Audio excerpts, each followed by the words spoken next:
ఇది చాలా బాధాకరం అనిపించింది. వారికి మనస్ఫూర్తిగా నేను నా గుండె లోపల నుంచి నేను సానుభూతిని తెలియజేస్తున్నాను, ప్రగాఢ సానుభూతిని.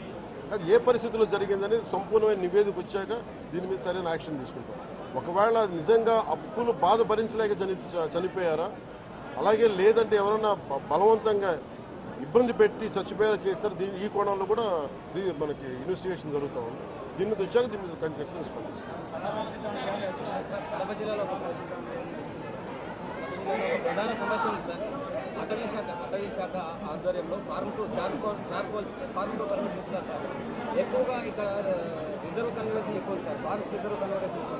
దాంతో ఈ ఫార్మ్ టు పర్మిట్ అన్ని అడుగులు నడిపేస్తున్నారు. చాలా బాధాకరమైన అంశం సార్. ఇక్కడ పర్యావరణం చాలా గందరగోళంగా తయారైంది. ఇక్కడ ఏ ప్రాంతం అనేది మొత్తం అంతా ఉంది సార్. మొత్తం ఉమ్మడి కడప జిల్లాలో ఎక్కువ 10,000 ఉంది, భీమటం ఉంది. నేను అతి కొద్ది రోజుల్లోనే కలెక్టర్ చేసి దీన్ని ఒకసారి రివ్యూ పెట్టండి. ఫారెస్ట్ డిపార్ట్మెంట్తో కూడా ఒకసారి నేను అన్ని ఫేక్ చార్కోల్ దీని మీద మేము ఖచ్చితంగా నేను పెట్టండి.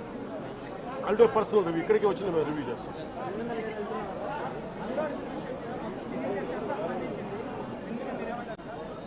రెలవెంట్ ఇక్కడ మనుషులు చచ్చిపోయి సినిమాల గురించి మాట్లాడారు. కొంచెం పెద్ద మనుషులు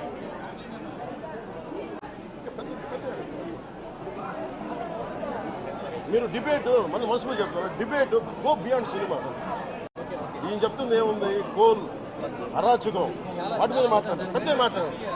సినిమా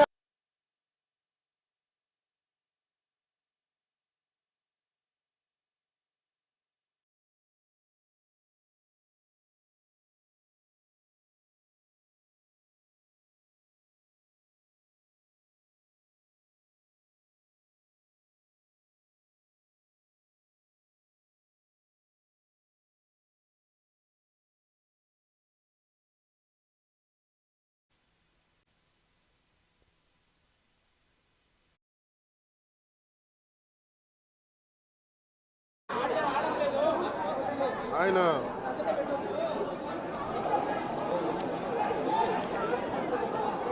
ఇది నాకు నిన్న ఈవినింగ్ ఒక 7 గంటలకు తెలిసింది. 7 గంటలకు తెలిసినప్పుడు నేను వెంటనే నన్ను అడిగింది అంటే ప్రెస్ స్టేట్మెంట్ ఇచ్చేయండి ఇలా కట్టిన అంటే నేను చెప్పాను ఇది దాదాపు 600